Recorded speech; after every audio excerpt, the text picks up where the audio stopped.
let's read. We're going to read a little bit more of the Vortex, right? Esther and Jerry Hicks, the teachings of Abraham. So we're going to get started. I know. We left off on page 26, right? We left off on underneath the flawed premise number 3. Matter of fact, the divine wants me to go back to the bottom of that page, so we'll start there.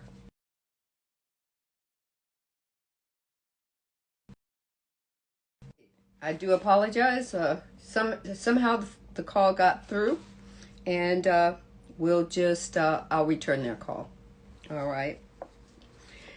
It's like that, you know. Energy is attracted to energy, right? And especially when you say, I hope I don't get any calls while I'm doing this. And then the divine says, I don't know about hope, but you're focused on getting a call, so I'm going to let one through. All right. So we're going back to the bottom of page 25. And Abraham says, or Jerry says, but won't others feel abandoned if we withdraw our attention from the pain they are experiencing? Don't we have some responsibility to help those in need? And Abraham says, there is an opportunity to begin to understand, not there, but here.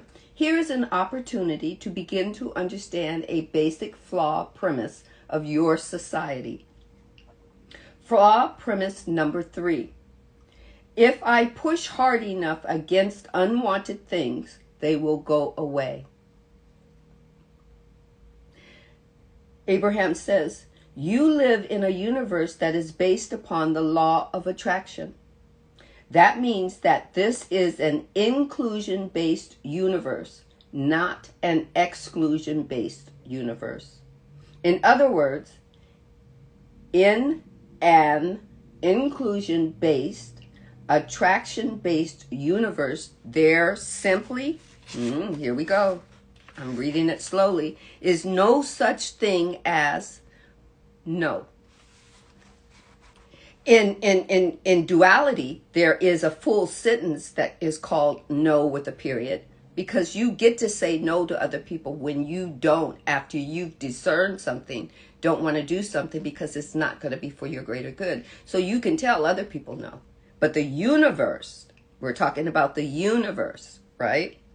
Okay. The universe, there's no such thing as no.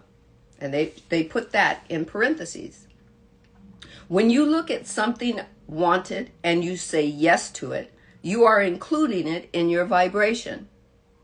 And it then becomes a part of your vibrational offering. And then, and then it becomes your vibrational offering. I had to let that vibration move past. Got a very busy neighborhood today. Usually it's not as busy this morning, but hey, things go on, you know, so we just let life flow, right? Okay. So this means that it begins to come to you.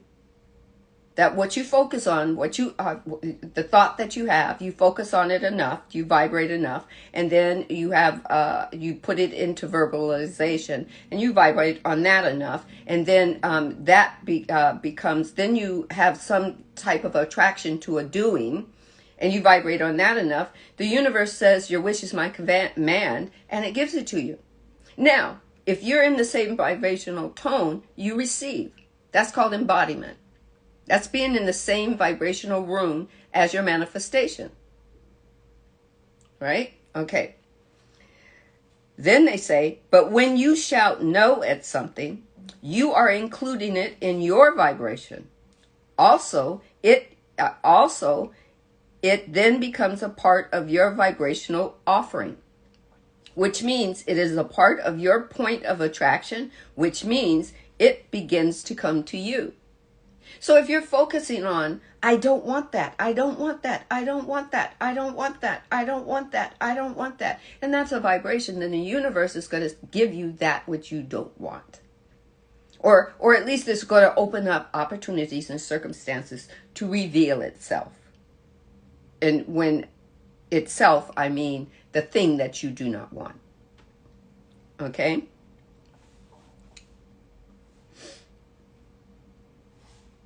Okay, so now we're on page 26. Okay? You are of no advantage whatsoever to anyone else who has your negative attention. When you observe something when you observe something in someone else that causes you to feel bad while you are observing it, your negative emotion is your indicator that you are adding to that something unwanted. And because you are adding to that something unwanted, you are adding it to yourself, not to someone else. Because the law of cause and effect says what you put out will come back. It comes back to you. Even though you say something negative about someone else, right? It doesn't go to them. It comes back to you. It's also known law of cause and effect. It's also known as the spiritual law of karma. They're one and one. One and the same. So if you're talking about, oh, so-and-so did something to me, karma's going to get him, and I hope it gets him tenfold. You don't have to direct karma. Karma knows exactly what to do.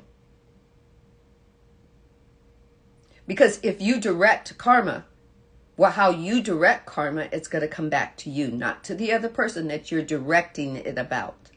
Because karma knows how to utilize itself in the individual that's putting out and getting back. And it doesn't have to be in front of you. I can't wait to see karma get that person. Karma's not waiting on you. It's not doing it for you. Karma has no gray lines. It does exactly what it was created to do.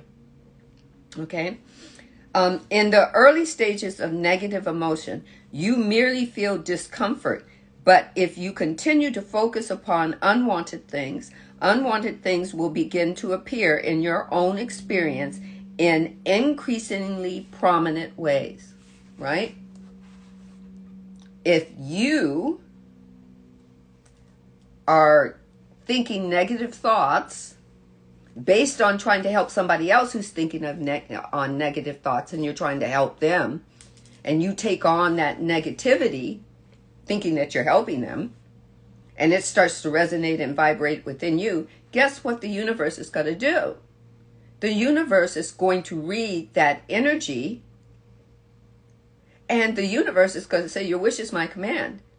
It's not going to say, well, wait a minute, are you doing this for X, Y, and Z, or are you doing it for itself? It has no gray area. It does exactly what it was created to do.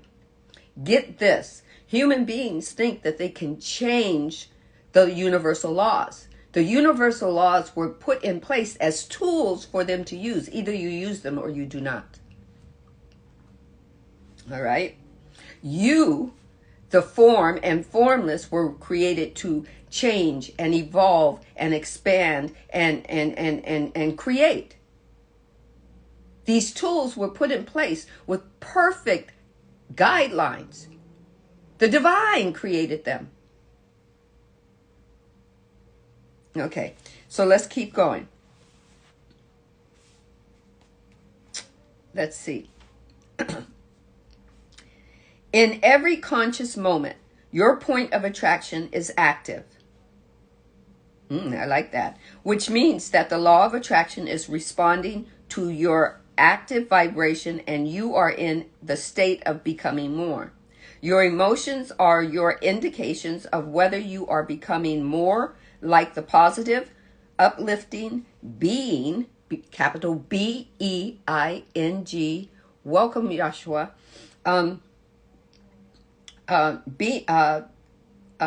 uplifting being of your source, or whether you are becoming more of the opposite of that.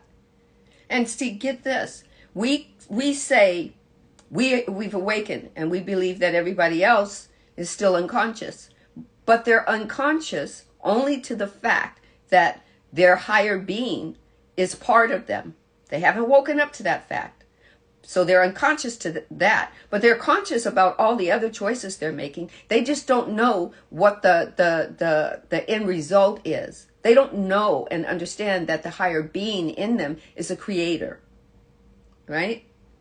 But they're very conscious of things that they say, but not what the universe is giving them that they're saying. They don't understand that they're a vibrational match, and then the universe vibrationally matches to what they're saying. So if they're talking about negative stuff all the time, they're not in the understanding that their vibration is a creator. That's all. But they're aware of life, and they're aware that they're making choices. They're not aware that they want to be responsible for the choices that they're making, but they are aware.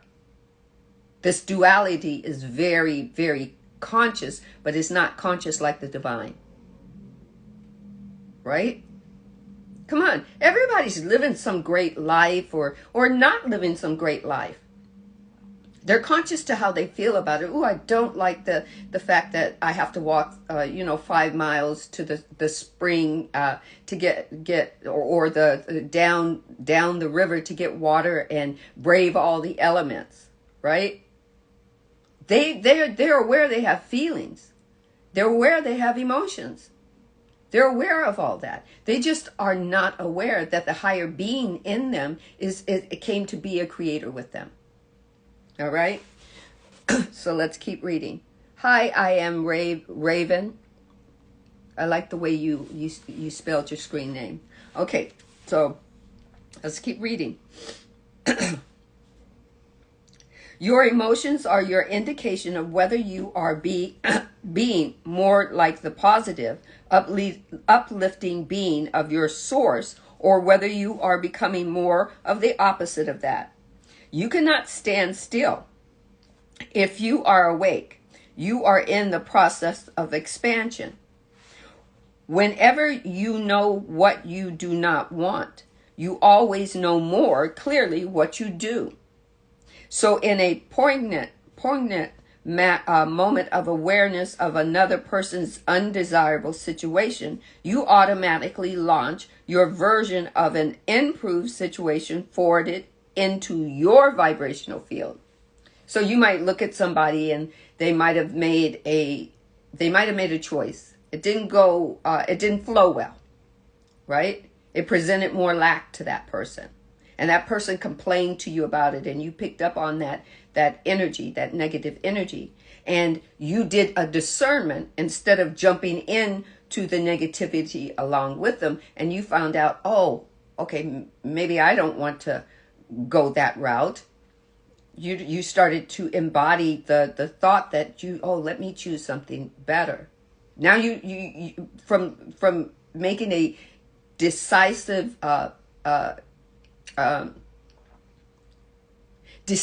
inquiry based on something somebody else did. Now you go, oh, I don't want that. I don't think that's going to be for my greater good. Let me find something else, right? So there is a point where you people who are on a lower energy base as you have purpose. We as spiritual beings, we're all in these human forms. We're talking about, I don't want people to lower my energy, and I don't want people can't lower your energy. You've got to want it. You've got to intend for them to lower your energy. You're a creator. And we say, I've been called. Well, you haven't been called to help people who are already like you and in the same vibration as you. You've been called to help those who need to wake up. You've been called to help the earth vibrate so it can spin again, and so it can move into the sixth density. You've been called for these things. And sometimes that's fucking work. And not work like go work and work overtime. It's allowing your gifts to start expanding and evolving, and not complaining about using those gifts and worried about somebody usurping your energy, when energy cannot be usurped. It cannot be destroyed. It was never created, and it will never be destroyed, because it is the divine that moves in and through and as you. And if you're called to help someone else that is in a lower vibrational field, and you're in a higher vibrational field, and you're looking at all their pointers and their indicators of discomfort and what, and you get to have a discerning moment about something that you might possibly be going through too, right? Because even though we've been called, we're living this duality life. We get to discern, okay, I see what they're going through, and I see how that kind of matches what's coming through my field. And you know what? I don't like the way that shows up for them. I'm gonna opt for another thought that might be better and might expand and grow me, not just for me, but grow me for those that I'm serving, which includes the person that just popped into your life and showed you some negativity, and their ego pointed at you in a direction. Right? Okay, so let's keep reading. Now take the comma, your work, take the comma, your value to that person, take the comma, your value to yourself, take the comma, your natural state of being, ... is the way they wrote it, is to give your undivided attention to the idea of improvement that has latched or hatched from your interaction or observation, right? You're called to serve people, and they're revealing themselves to you. They're revealing their lower energies to you, right? And it might not be because they want to totally wake up. They might just be, they just don't like the uncomfortability of feeling gas pains, so to speak, or uncomfortability of life. They're in that portion of their of the 3D uncomfortability of life. They believe life is kicking their ass. And guess what? They come into our vibration because we believe we're called to serve. And because we take that intention that we believe that we're called to serve, and we put energy behind it, and then we say we want to serve. So people come, it's not, energy attracts energy. Yeah, but it's not always like energy attracts energy. It's if you are asking or believing or intending to serve and help community, then community is going to show up, and they're going to show up in many different vibrations. Doesn't mean you have to make that vibration your own. It doesn't mean you have to take it away from them and hold it in your vibrational field. It means that you observe it, you discern it, and then you help them understand the discernment. But you can't do that complaining about not wanting them to lower your vibration. They can't do that unless you intend for that to happen. Right? Take what resonates, leave what doesn't. Okay? But in all of that, the divine wants you to know the universe is constantly listening. It has a vibrational ear listening to you. Constantly. From the time you were born. From the time from the point of conception. It's listening. It's listening to the vibration.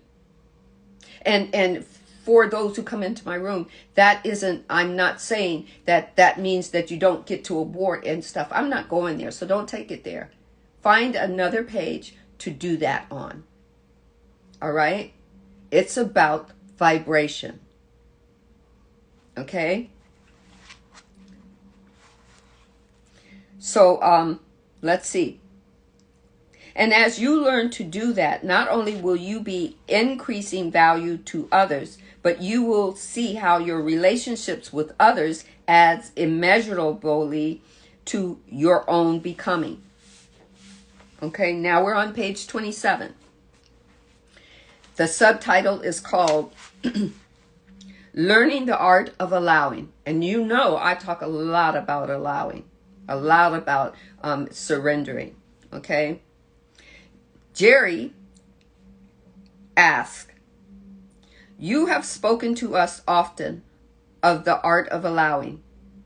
Is that what you are speaking of here?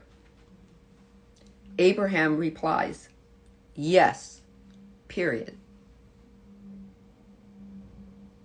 The art of allowing is what you want most to understand, because in deliberately applying it, you allow, and allow is in quotation marks, you allow yourself to be all that you have become. And anything less than the allowing of you to be you feels less good. Welcome, Casey. Okay.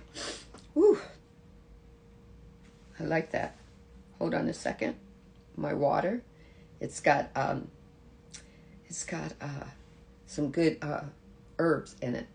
Not herbs like that, but you know, like it's got chamomile and another herb in it. It's a tea bag in water, just plain, you know, filtered room temperature water. I love it.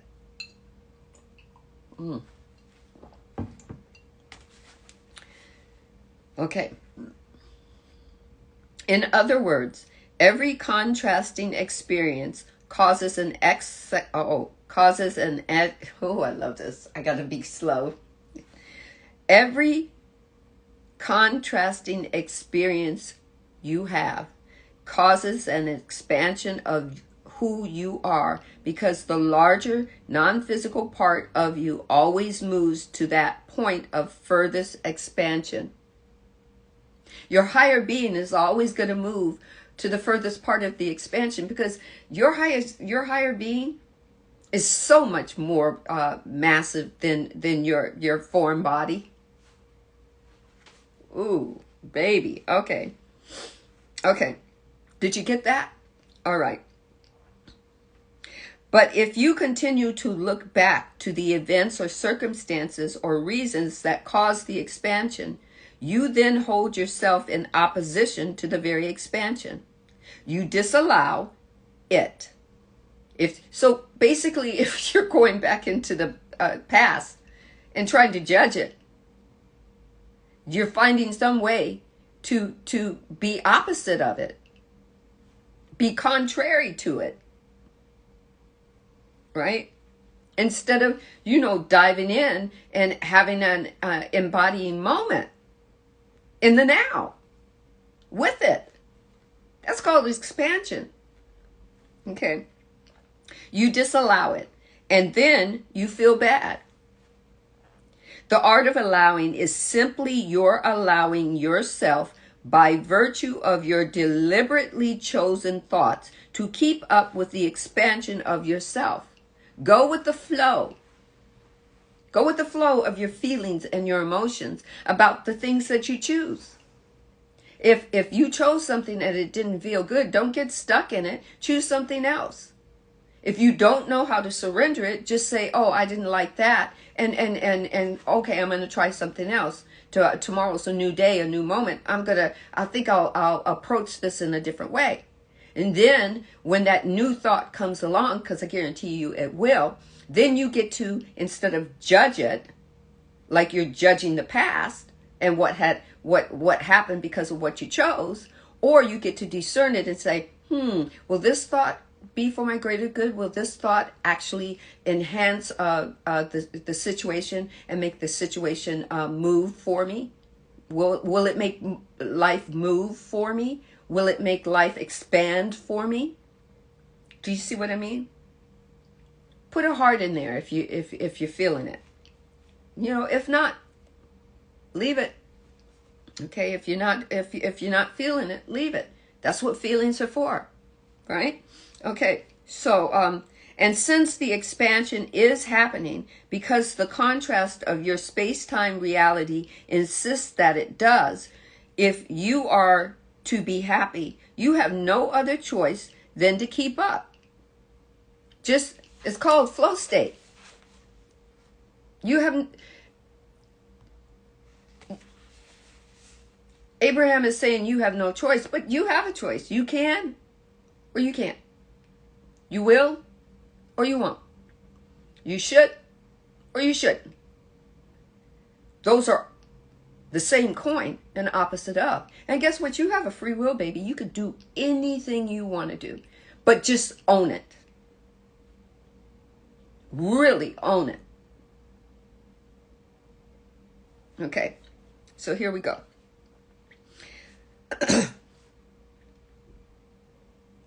Abraham says, the broader non-physical part of you, to whom you have an eternal relationship, is one who loves you. When you are not loving, take the comma. You are not practicing the art of allowing. When you are not embodying yourself as unconditional love, you're not practicing allowing.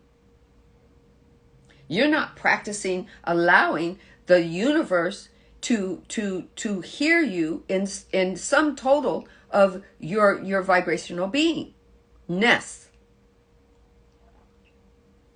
Okay, let's keep going. The broader non-physical part of you, and that's your divine, your higher being. You may call it the soul or the spirit. You may even call it the matrix or the illusion in you or the dream. Doesn't matter what you call it, right? The broader non-physical part of you is one who knows your worthiness. Your higher being packed that along when it took up space in you. When it began to evolve with you as a little baby, it brought all that with it. It brought all of the divine with you. It didn't leave anything behind when it came to this earth school, when it came to third density. Okay? Whoa. Okay. When you feel unworthy, you are not practicing the art of allowing. Here is an opportunity to begin to understand another basic flaw premise in your society. Flaw premise number 4. Are you ready for it? I have come here to live the right way of life and to influence others to the same right way of living. And what feels right to me must be right. It must be the right way of living. Do you see how that's flawed? Because it's saying what I perceive as right must be right. And therefore everybody else should be living the same way as me. That's your ego. Your ego is perceiving that everything is right, even though it might not be right for someone else. Whoa, right? Okay.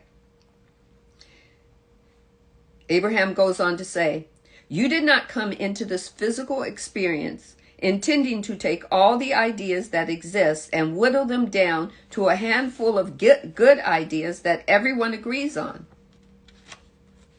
In fact, the opposite was your intention. You said, take the comma, and acknowledge the quotation marks, I will go forth into a sea of contrast, and from it, more ideas will be born. Take the period, close the quotation mark. You understood that joyous expansion would be born from diversity. Okay, now we have another paragraph and it's in italics, so that means put your listening ears on. Since everyone wants to feel good, but there are so many things that others are doing that, take the comma, and let me read it again. There's a word that the divine is saying was missed. Since everyone wants to feel good, take the comma, but there are so many things that others are doing that. As you observe them, you do not feel are good. Take the comma. It is easy to understand how you would come into that conclusion that your path to feeling good is through influencing and controlling the behaviors of others. But as you attempt to control them, and then this is in parentheses, through influence or coercion, you discover that not only can you not contain them, but your attention to them brings more like them in your experience. More people that are not going with the flow of what you believe is the truth, or what you believe is how you should live. More people come in contrary to that. And then there are more people that you have to convince you are right. When whatever it is for your greatest good is for your greatest and highest good. But it might not be for them. Because guess what? They have feelings and emotions too. And they get to discern or judge as well. Your current society is waging a war against illegal drugs, a war against poverty, a war against crime, a war against teenage pregnancy, a war against cancer, a war against AIDS, a war against terrorism, and all of them are getting bigger. Guess what's happening? Because they're talking about war against, and everything they're warring against, all the universe feels or hears or vibrates to is the vibration of you talking about AIDS. So it gives you more situations and circumstances that involve AIDS, or cancer, more situations and circumstances that involve cancer. More, you talk about war. It gives you more situations and circumstances about having war, being in war, or establishing the fact that there will be a war. Right?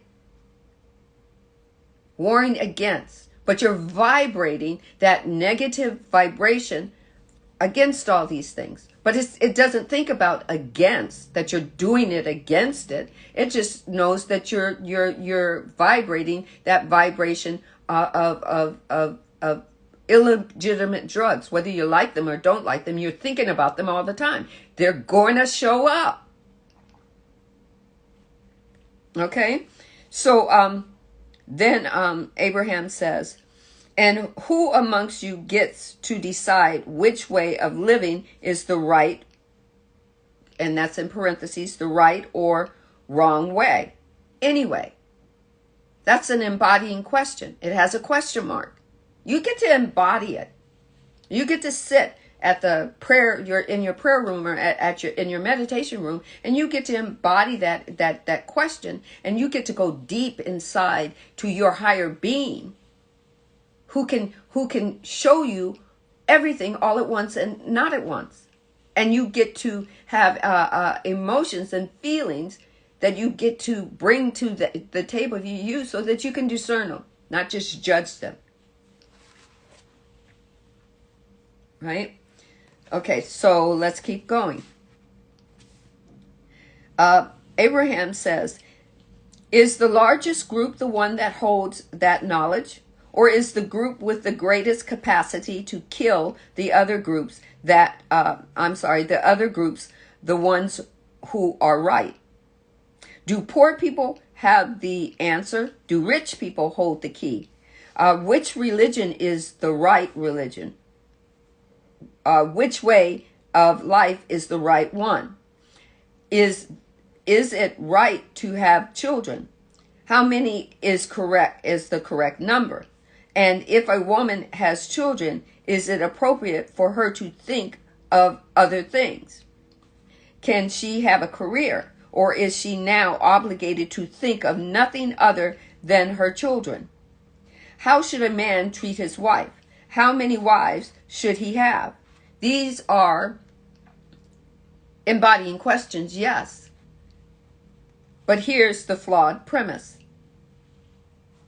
My groups slash our way of life is the only correct way. That's a flawed premise. If we're living in a infinite, if we're living in a third density that gives us infinite possibilities, there is an infinite possibility for everything. No right, no wrong way, but a possibility to choose. It's called free will. Just because you're living in this density and somebody caught hold of something that's for their greater good and they took it and ran with it and then told everybody else, my way is the right way. Come on, flow with me. This is my way is the right way. This is the right way of flow state. Flow with me. And then you just got on board because you didn't discern it to see how it would make you feel, to see what your emotions were, to see if that was the way to go, if that was for your greater good. Right? Okay. So I'm going to read that again because that's a whole sentence that I haven't finished yet. The flawed premise, my group / our way of life is the only correct way. Therefore, all other ways must be stopped. Because when I look at what I do not agree with, I feel bad, is the basis of the majority of unhappiness on your planet. Right? That's what, without going into politics and all that, that's what politics says. The Democrats are saying this way is right, and the Republicans are saying no, this way is right. This way is right because it works for our greater good. We want to keep money. This way is right for our greater good because we want to keep money, but we want to do it in a different way. Right? And our way is right. Both sides are believing that they're right. But are both sides believing that what they're right about is for the greater good and the greater good of all?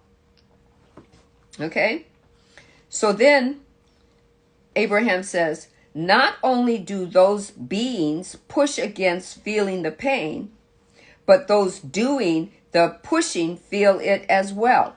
In fact, the unhappiest, least fulfilled amongst you are those who are pushing against others, because in doing so, you are disallowing the most important relationship of all, the relationship between the little you and the big you.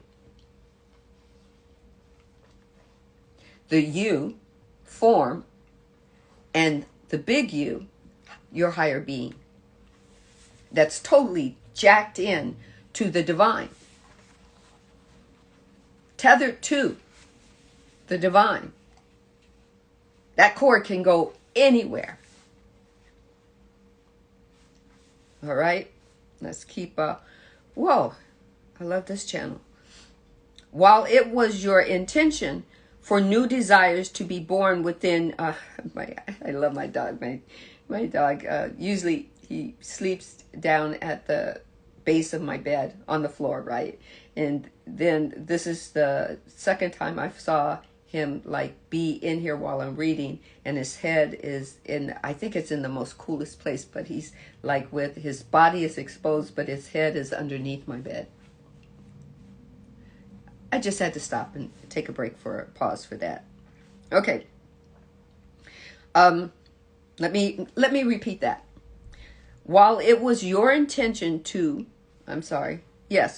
your intention for new desires to be born within you and to accomplish those desires, you had no intention of hindering in any way the desires of others. You knew that this world is big enough for everyone to create their own desires, and you were not worried about being hindered by your observation of their creations. And then in parentheses, it says, even if you did not like what you saw, because you knew you had the power to focus upon what is wanted. I'm going to say that again. Because you knew You knew you had the power to create what was wanted for you and what was wanted for you and your greater good of you and those who wanted help from you, right? What everybody else was doing didn't matter because there was no right way to create. That's your higher being. When it came in, it knew this. Maybe it was, and maybe you can complain, oh, it was shielded, didn't let me know, I went through all this, blah, blah, blah. But you know what? You were living life. You still had free will, even though people were telling you you didn't. But you went with what was easiest. You followed the piper.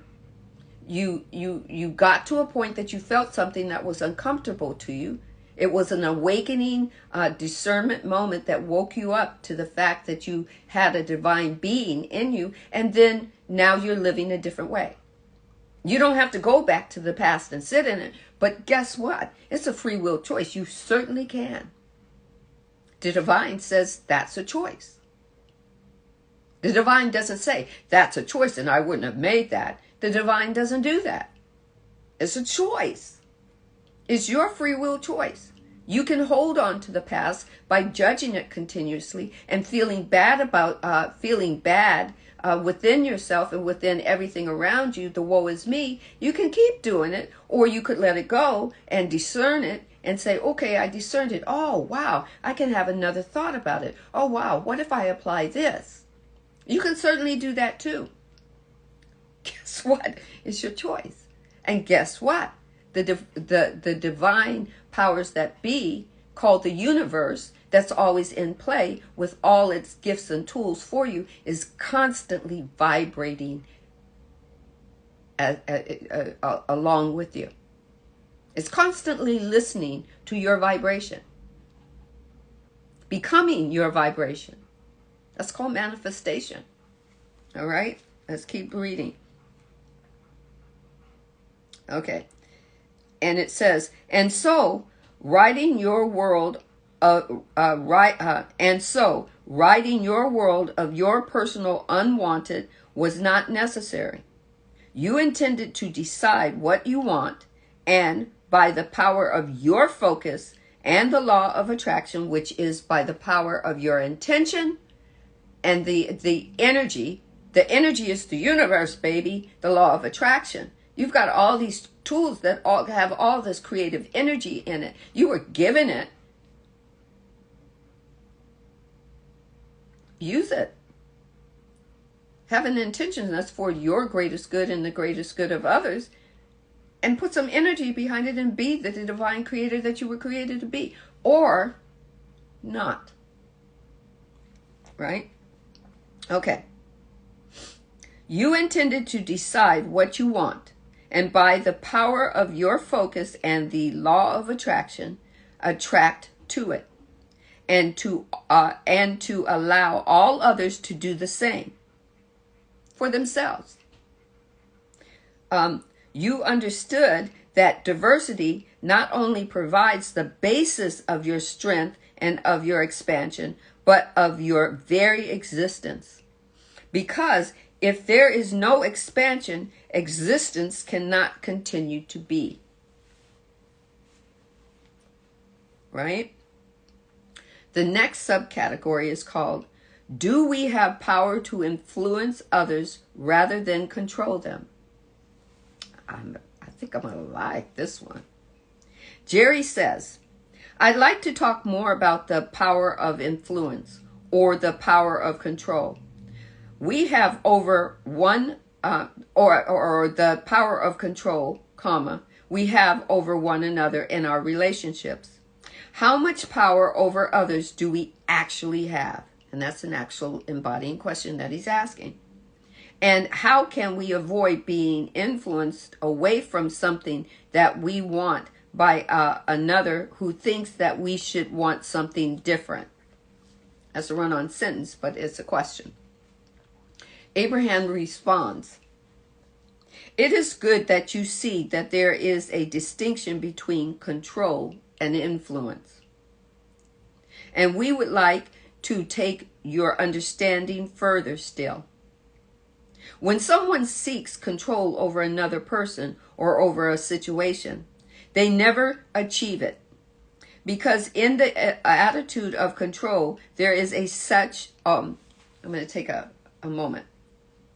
Hold on. It's a run-on sentence.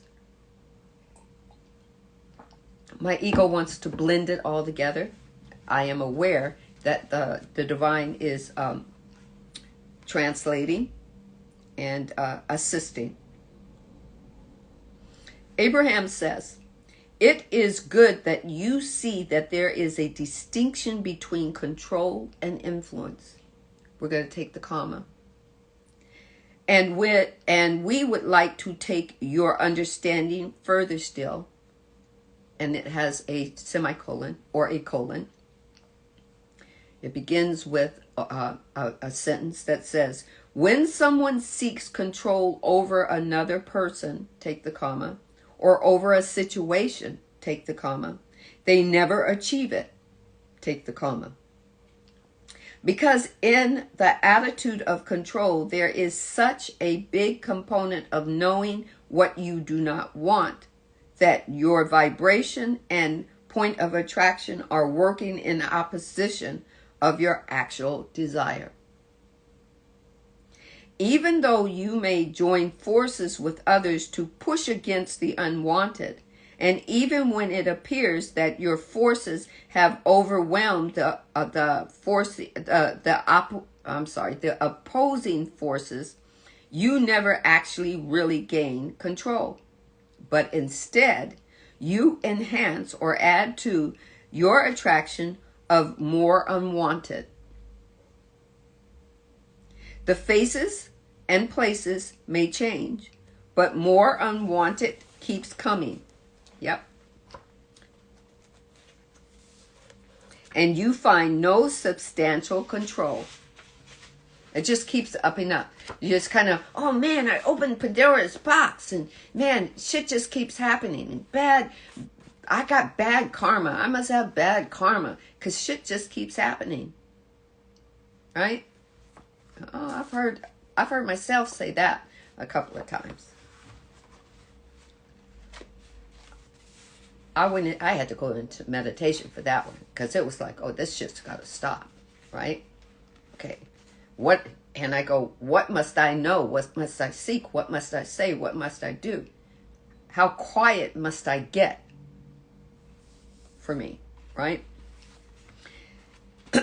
So Abraham says, also, there is a little distinction between seeking control of a situation and wanting to influence a situation to be something different,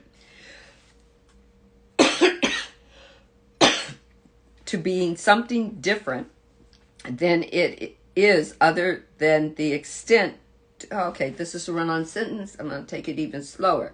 Take it even down more of a notch. There is a distinction between seeking control of a situation and wanting to influence a situation to be something different than it is. Other than the extent to which you are willing to go to try to achieve it. Period. Okay? In other words, in seeking influence, you may use words to try to persuade or even use threats of action to coerce. Where in an actual attitude of control, you may offer stronger words and even take specific action to affect the behavior of others. Right? Which means you'll try to coerce them with flowery words or try to give them a little words that help move them along, but without moving them, without shoving them, without pushing them, right? But in actual control, you might put your hands on them. You might say, go that way, because I want you to go that way. You don't need to know why. You need to go home. It's time to go home. You don't need to know why. I just want you to go home. Right? Okay, I just use those as examples. Those aren't in the book. Let's keep going. But there is an even more important distinction that we want to make here, than the one between influence and control.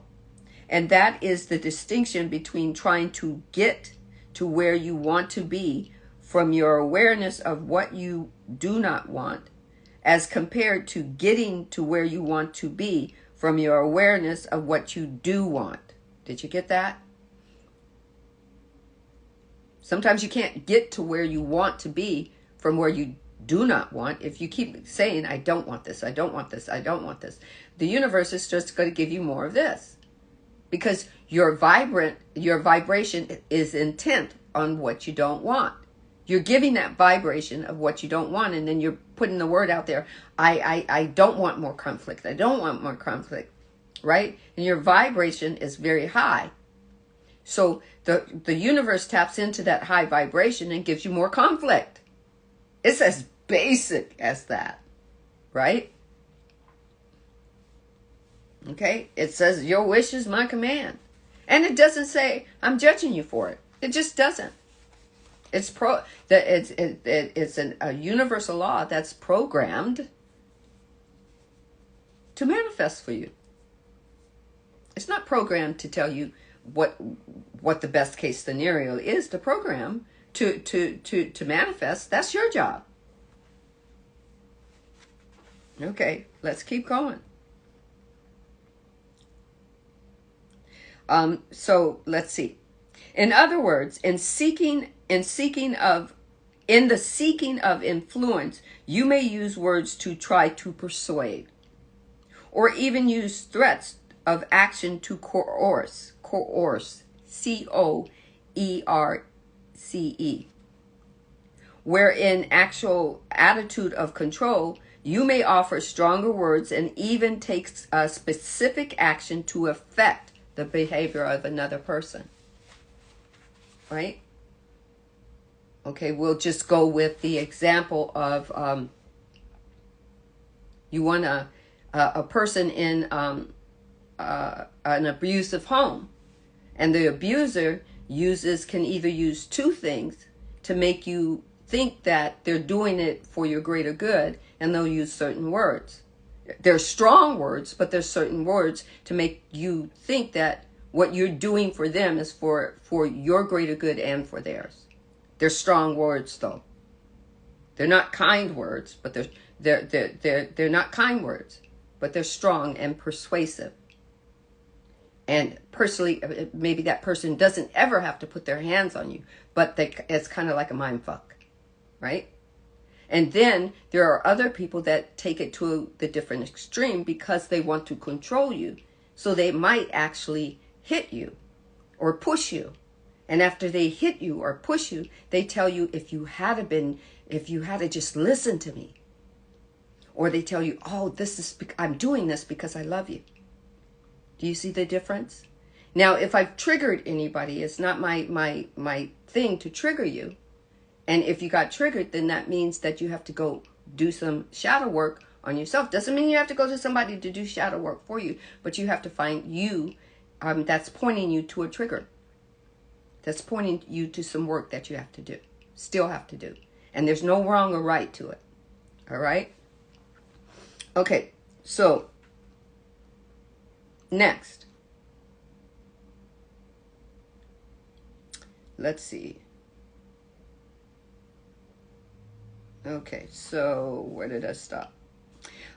The first is more about trying to motivate another person to do a different behavior. And the latter is more about inspiring another to be a different behavior. Okay?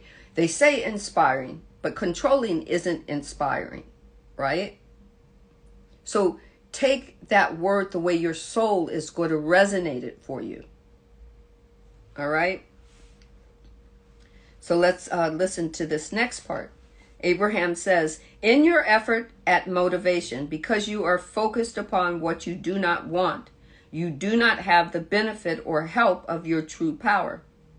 But when you are focused completely upon what you do want, thereby releasing all resistance and opposition to your own desire. You are engaging in the energy that creates worlds. Your power of influence is mighty.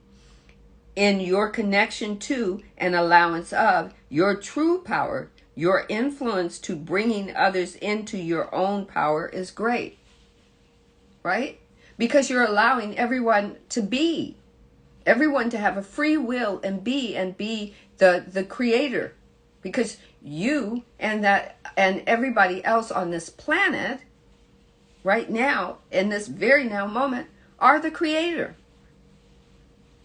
Okay? Let me see how far we've gotten. 5:31. So we've got about 15 more minutes. I hope everybody is okay with this. Take what resonates, leave what doesn't. Take what resonates with the examples and leave what doesn't. As far as energy. Okay? The next subcategory is called, how do we harmonize a diverse family? And that's an embodying question. Jerry asks, or states, regarding the family relationship between parent and children, how can an independently thinking, take the comma, leading edge child who is learning and growing exist in harmony with parents who want to train them in their static way of thinking and behaving? And that's an embodying question, right? In other words, what if your parents don't want to see change or new thoughts? We've all been there with that, in one way or another. Abraham responds, this leads us to the explanation of yet another flawed premise. Are you ready? I have to put my book down because I have to plug in my phone. Who knows? My phone is telling me it needs some energy. I'm going to give it some energy. All right. All right. So, Abraham says, this leads us to the explanation of yet another flawed premise. So, flawed premise number 5. Abraham says, this flaw says, because I am older than you, I am wiser than you, and therefore you should allow me to guide you. Right? Abraham says, while your parents and others who arrived on the planet before you, comma, do help to provide a platform of stability for you when you are born, take the comma, they do not possess the wisdom that you are seeking, period. Abraham goes on to say, your expansion will come from your personal experiences and your knowledge will come from your connections to your broader perspective, your connections to your higher being. Most of the guidance, rules, and laws that are passed down from generation to generation are written by people who are not in the state of allowing. Ooh, I love that. Their connection with their broad state of allowing, and they put that in parentheses, but they are not in the state of their allowing, their connection with their broader knowledge. In other words, the majority of the guidance that is thrust upon you has come from a perspective of lack, and it cannot lead you to an improved situation. How many of you have grown up with your father or your mother saying money doesn't grow on trees? Or rich people are all untrustworthy, right? And they give it to their children, and their children give it to their children, and then coming to you now, right? But that is, keeping you inside your comfort zone of a false premise. Because if you have a debase or a devalue money all money is evil. Money doesn't grow on trees. Then how can you want to have abundance in your finances? You see what I mean? Okay, so let's go. Okay, so let's see, where were we? Okay, most of the guidance, rules, and laws that are passed down from generation to generation are written by people who are not in the state of allowing their connection with their broader knowledge. In other words, the majority of guidance that is thrust upon you has come from a perspective of lack, and it cannot lead you to improved situations. Of course, there are things of a physical nature that you can learn from each other. There are many inventions and skills that have been discovered before your birth that you do not have to start from scratch in order to realize the benefit of. Me, I always give thanks that I don't have to walk, 10 miles to get fresh water. I am thankful and grateful that I was born in a time, in an era, that I can turn on a faucet and get running water. And I can choose between cold, warm, or hot. Just saying. But there is a pervasive belief on your planet that is absolutely contradictory to who you really are and to your reasons for being, which leads us to the next flawed premise. Number 6. Who I am began the day I was born into my physical body. Okay, so that takes the period.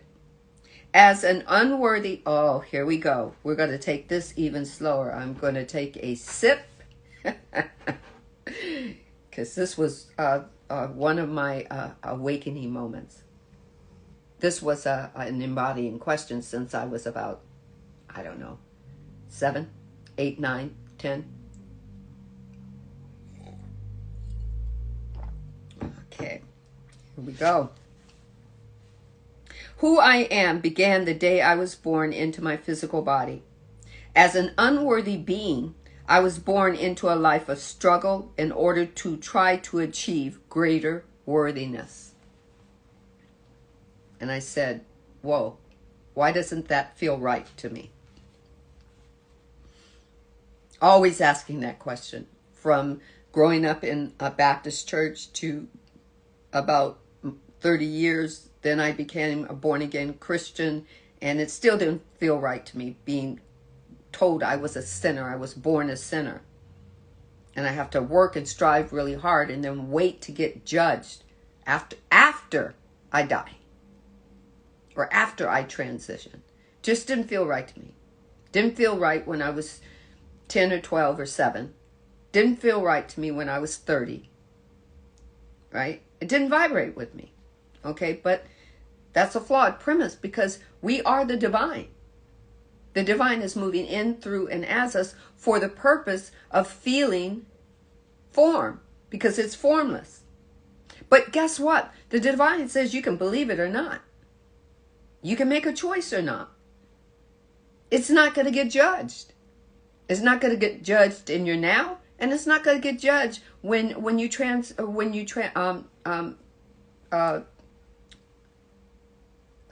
die.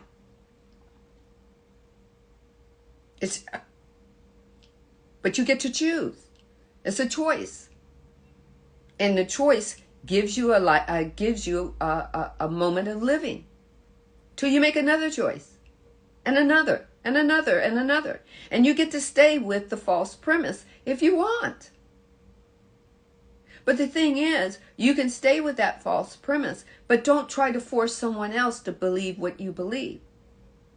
Because the ego that's flowing with that false premise is going to say, I am going to force somebody else to believe what I believe because it's true, because there's no other way to believe.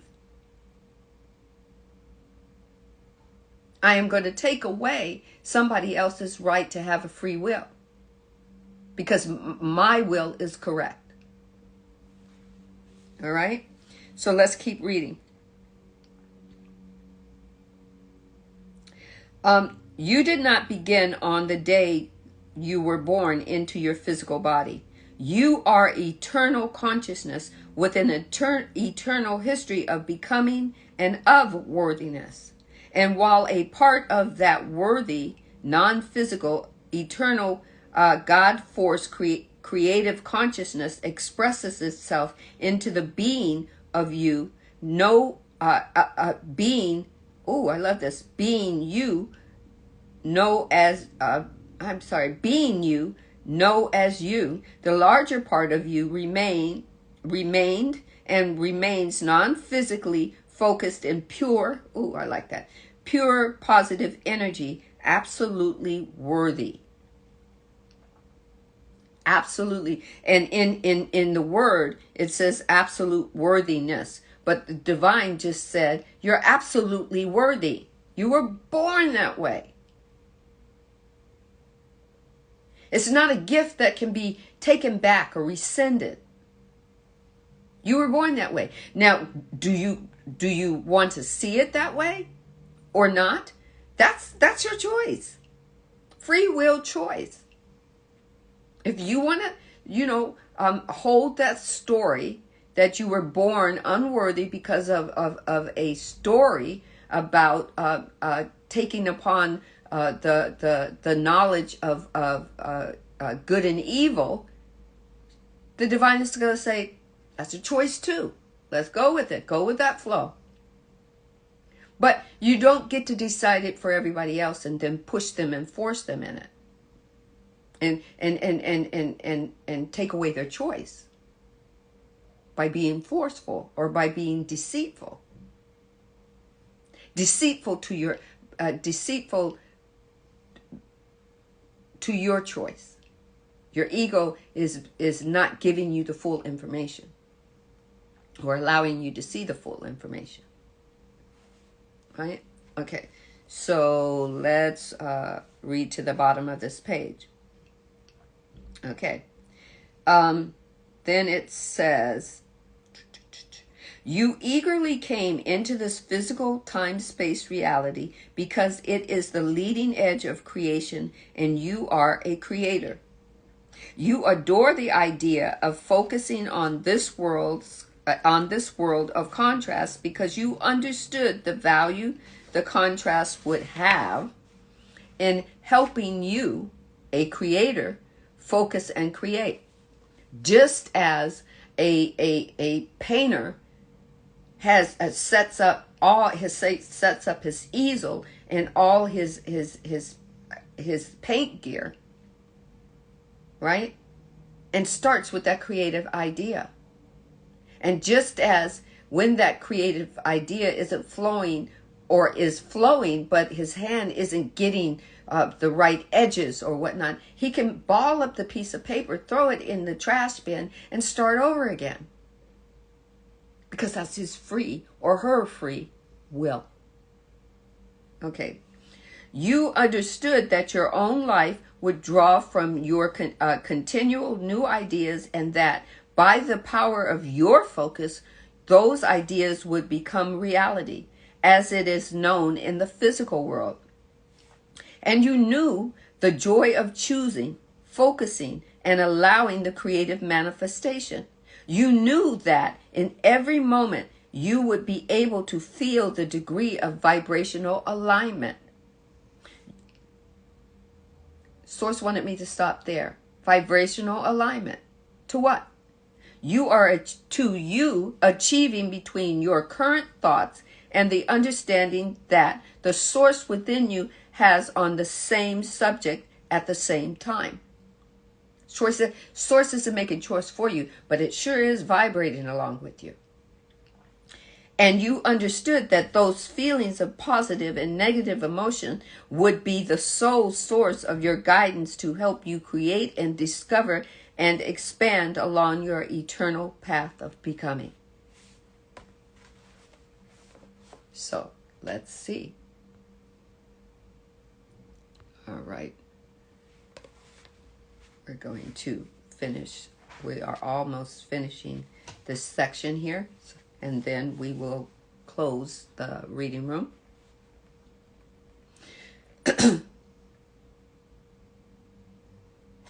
Abraham says, hold on. Hold on. I'm sorry, my little metal tea bag got in the way there. That looked kind of crazy. Me taking a sip like that. I should take a sip like that. It's so good. Okay. Abraham says, you may remember how you felt as a child when someone focused their disapproval of you at you. Right? When they said, bad girl or bad boy. Why would you do that? That's bad, right? What kind of tea I'm drinking? I am drinking chamomile tea. It's really good. Okay. Okay. Okay. The negative feeling you experienced was your indication that their opinion of you was out of alignment with who you really are and what you really know.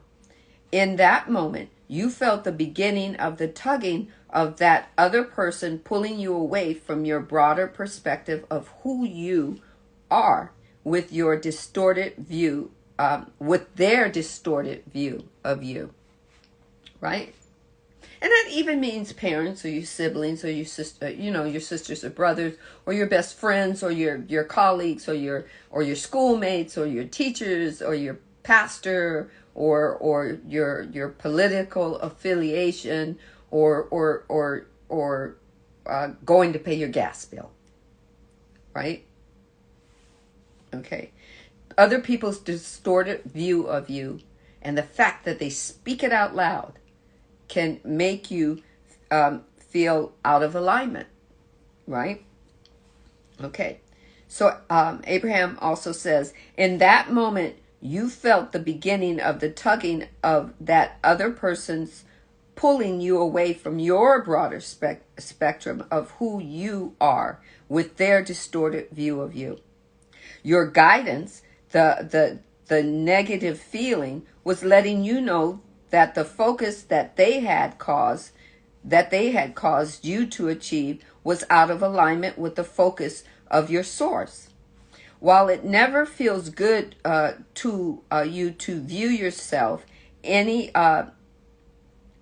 or anything else differently than the source within you sees it, right? So source is always seen. If you're looking in the eyes of into your spiritual eyes, as source is seeing you, source is always going to see you glorious. Glorious. Glorious. Beautiful, handsome, achieving everything. Right? It's going to see that. But other people bring into the mix how they believe you, how they perceive you. In your mirror, the divine sees you as glorious. Somebody else sees you with a mole on your face, or 10 pounds overweight, because they're judging you by their standard of what glorious looks like or beautiful looks like, what society has told them they should look like, and that is in contradiction. They've introduced a contradiction of your higher beingness. Right? Okay. Over time, you become accustomed to the discomfort of your gradual empowerment until eventually you began looking to others for guidance, to other people for how you should look, what you should wear, what you should eat, what you shouldn't eat, what people you should meet, what affiliation you should be in, what music you should listen to. You shouldn't be a writer or a prophet or women shouldn't be ministers. You shouldn't speak light language. You shouldn't speak in tongues. You women shouldn't speak at all, right? Okay. Looking to others for guidance, leaving your own guidance to fade into the background. It's not gone. It's just in the background, listening. Okay. So now, getting back to your question of how a child can exist in harmony with parents who want to train them into their way of thinking. And I remember there was a Bible verse that I heard the minister when I was little about something about train your children up in the way they should go, right? And they'll never stray from it. Okay. Interesting. I always kind of thought that was kind of, Okay. Your dominant intent would be okay. Let's read this again. So now, getting back to your question of how a child can exist in harmony with parents who want to train him or her into the way of thinking, our dominant intent would be to first assist the child in remembering who he is. We want to remind him of his own guidance system. We want to help him reconnect with his own personal power and realize his own personal dreams. But many would argue that that is not just as simple. It's not just as simple as that. And then they have in parentheses, even if the child were to remember all of that, he is still trapped in a relationship with people who don't remember, who don't agree with that, who are bigger than he is, and who are in control of his experience. How could a child ever find harmony under those conditions? Abraham says, first we will direct our response to the child in this situation, then to the parents, and finally to you who are asking the question. So, welcome. I'm going to, let's see. Hold on. The divine wants me to look. I think the divine wants me to keep going. I've been an hour, but we're going to do another 30 minutes because this is helping somebody in the room. Okay. First, they're going to direct the response to the child. Hi, Dee. I love this. Your parents mean well. They are mostly trying to prepare you for the struggles of life that they have found along their way. Their behavior indicates that they not only do not remember who they are, but they also do not remember. They do not remember who you are, and also they don't remember who they are. That is why their behavior is guarded. They feel very vulnerable, and they believe that you are vulnerable too. It would take quite a bit of explaining to your parents to help them remember. And if they were not asking, they would not hear anything that you have to say in any way. There is a good chance that you will be all grown up and out of their house before they ask or listen or remember. If you are asking and listening, no matter how old you are, then we want to tell you the most important thing that anyone could ever tell you. Are you ready? Screen recording it. Please. Go ahead and screen record it. Fine. That's great. I'm glad. Okay. Where was I?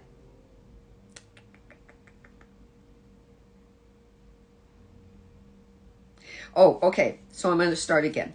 If you are asking and listening, no matter how old you are, then we want to tell you the most important thing that anyone could ever tell you. It does not matter what anyone else thinks about you. It only matters what you think. And if you are willing to let them think whatever they want to think, about anything, even about you, then you will be able to hold on or be able to hold your thoughts steady with who you really are, and you will, in time, feel good no matter what. Ooh, that just gives me spirit goosebumps. Yes.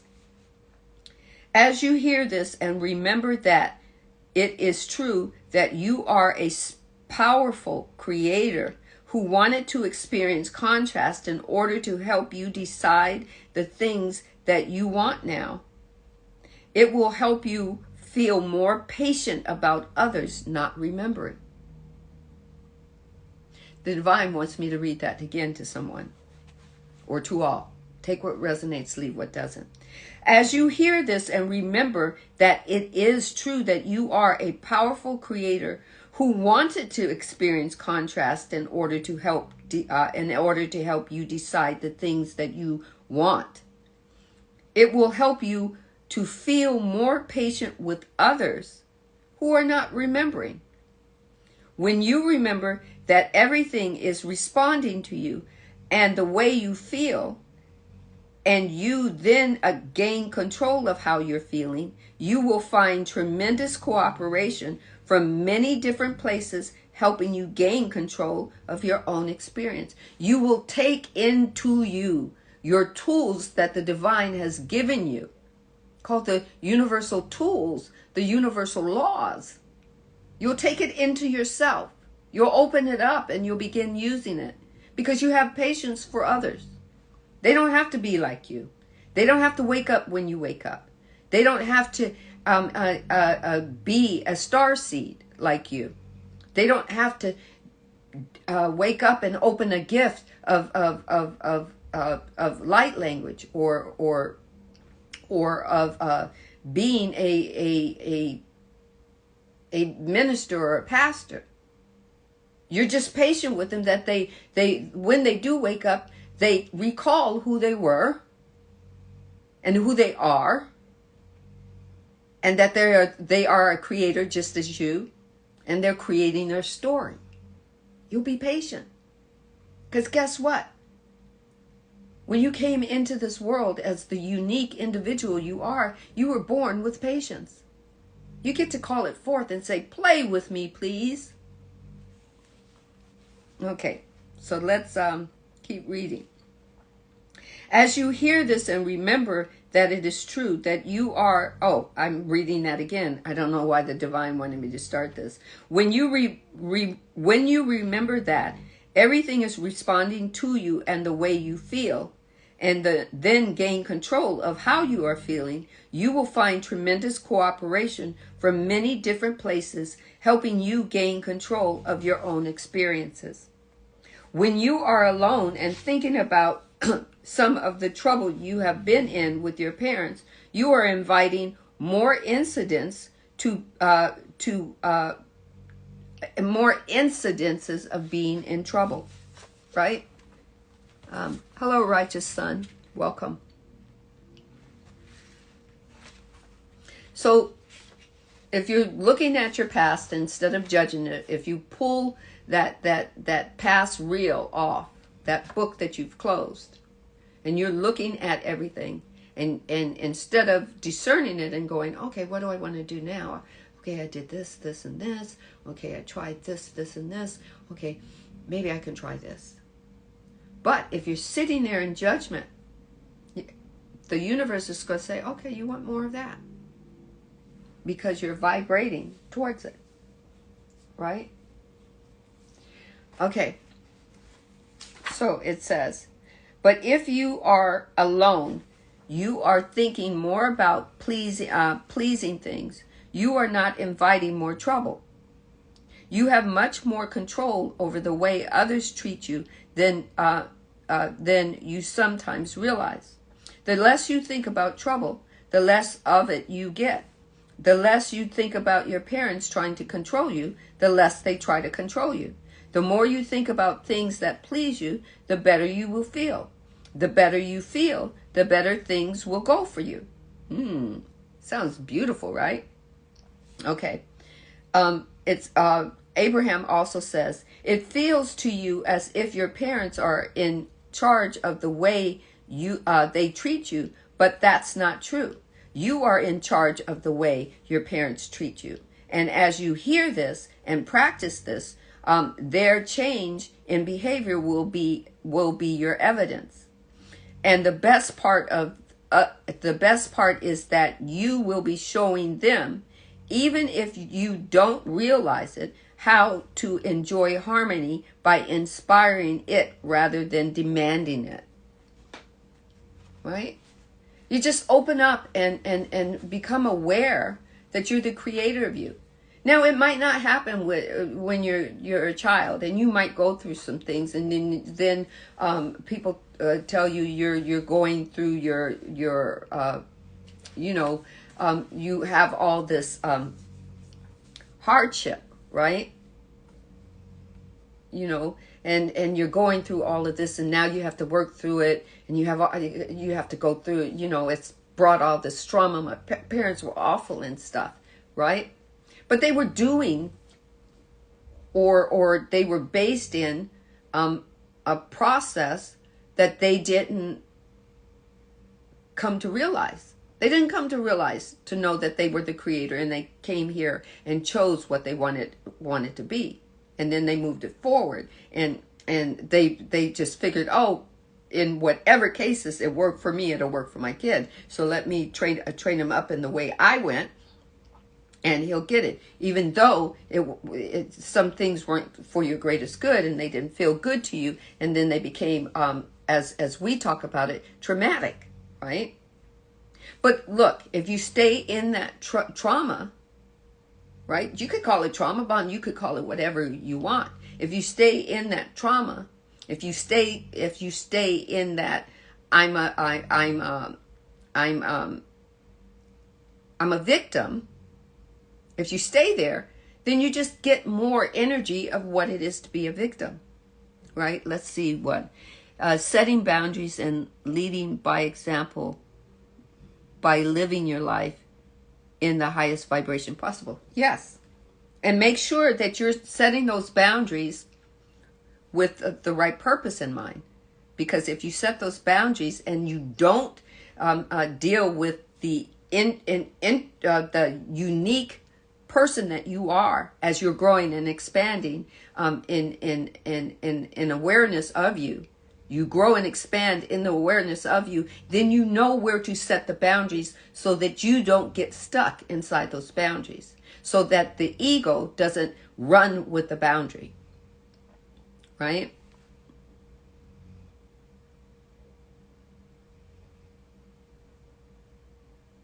Yes, we can definitely do that, okay? Because I'm about to finish this. Now, Abraham is talking to the parents. Are you ready to hear this? Abraham says, the more you see things in your child that you do not want to see, the more of that you will see. Did you get that? You want to hear that again? The more you see things in your child that you don't want to see, the more of that you will see. The behavior that you elicit from your child is more about you than it is about your child. This is actually true of all your relationships. But since you think about your child more than others, your opinion about your child plays a greater role in his behavior. If you could de-emphasize the unwanted behavior you see in your child by ignoring it, not replaying it over and over again in your mind, not speaking to others about it, and not worrying about it, you would not be a continuing contributor to the unwanted behavior, right? When you hold anyone or anything as your object of attention, you are leaning in one of two directions. Got it? One of two directions. Towards what is wanted or towards what is not wanted. If you will practice leaning towards what is wanted, then when you think about your child, you will begin to see behavior patterns shifting to more of what you want or you are wanting to see. Your child is a powerful creator who wants to feel good and be of value. If you don't take a score in the moment and decree him otherwise, he will rise to the goodness of his natural beingness, right? When you are in the state of fear, worry, anger, or frustration, you will evoke unwanted behavior from your child. Whoa, right? When you are in a state of love, appreciation, eagerness, or fun, you will evoke you will evoke wanted behavior from your child. Your child was not born to please you. Did we get that? Our children weren't born to please us. We may have thought that because we have some past issues that we haven't woken up to the fact that we're a divine creator as well. So we went with that false premise that our child was born to please us, or our child is born to keep me happy, or a child is born to keep me company. Right? Okay. You were not born to please your parents. Okay? And then the next thing says, to you who are asking the question. Now they're going to pose this to you, to us. Somebody in this live right now or in the replay is asking these questions, trying to find the embodying answers. Okay? Do not worry about your child losing freedom to unknowing parents. And do not worry about unknowing parents losing freedom to their children. Understand that all of them wanted the experience of co-creating in order to come to a new awareness of desire. Just see them all as having step one, asking. Experiences were where they are continually clarifying what they want. Through feeling parental domination, the child gives birth to desires. Right?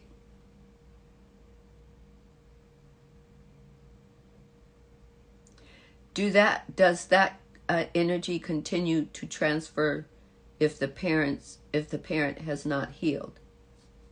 Well, the parent is raising the child, and the child is going, "Oh, this is what love is." If your parents haven't healed and they're giving that information, it's not transferring into their DNA. Everything becomes learned. It becomes a learned response, right?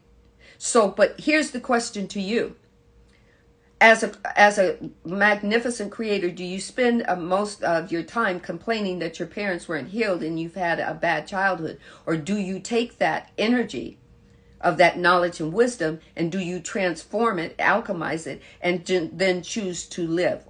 So my question is, do you choose to stay a victim, or do you choose to grow, expand, and become something different? Right? Okay. Through feeling parental domination, the child gives birth to desires about greater freedom, being appreciated. Some children say, "Man, I wish my dad would appreciate me for who I am." They start to speak embodying thoughts, right? Not all the time. Some of the time, maybe. Not out loud to their parents, but to their divine beingness. Right? Okay. They start to have desires about greater freedom, being appreciated, appreciating others more, being independent, opportunities to expand, opportunities to excel. Through offering parents control, the parent gives birth to desires about having more freedom, experiencing more cooperation, the child having a good life, the child being ready for the world as he will step in or step out into one day, or the child being understood. In other words, okay, Abraham is saying, in other words, this co-creative, contrasting experience is causing everyone involved to launch a more rocket desire, and therefore, hold on. Okay, and therefore to vibrationally expand those new places. And the only reason any of them ever feel negative emotion is because in the moment of their negative emotion, they have not yet allowed expansion. Life caused them to become something that they are not currently allowing themselves to be. And both of them, parent and child, are using the other as their excuse for not being it. Because before your birth, you realized the idea of the contrasting relationships that would cause your expansion. And whenever you allow your own catching up with the expansion, you will then bless the seemingly struggle that made it so. All right. So I'm going to put my thing here. We are going to start up again tomorrow on page 36. And it will be called, Will the Law of Attraction Do Household Chores? I love that one. I love that one. Right? And Dee, if you want to come in to give an example that of what you're going to, Catalina, ooh, that was a great chapter. Yeah, it's not finished. The chapter is not finished, but that's the end of that one section. You know, they're doing it in subsections, so that section is finished, and now they're going to do another section. So it was a great one, right? It brought illumination to how we, and this is not just with children. This is with any relationship. We were taught by society and teachers and then parents, you know, down the way, just installed in us that we either are told what to do, how to do, when to do, and we just go with the flow of that, right? But sometimes in being told what to do, how to do, we seek our feelings to that. And then if we have feelings that aren't being addressed, then our body gives us that in emotions, right? Some children act out. Some children run away. Some children are mean to their parents. They expect their parents not to understand, so they come in with a conversation that's going to be being adverse to what they believe their parents are going to, how their parents are going to respond, right? Hi, Living with Marielle. So Dee, I'm going to try to invite you in. Hold on. Oh, I have to go up here, I think.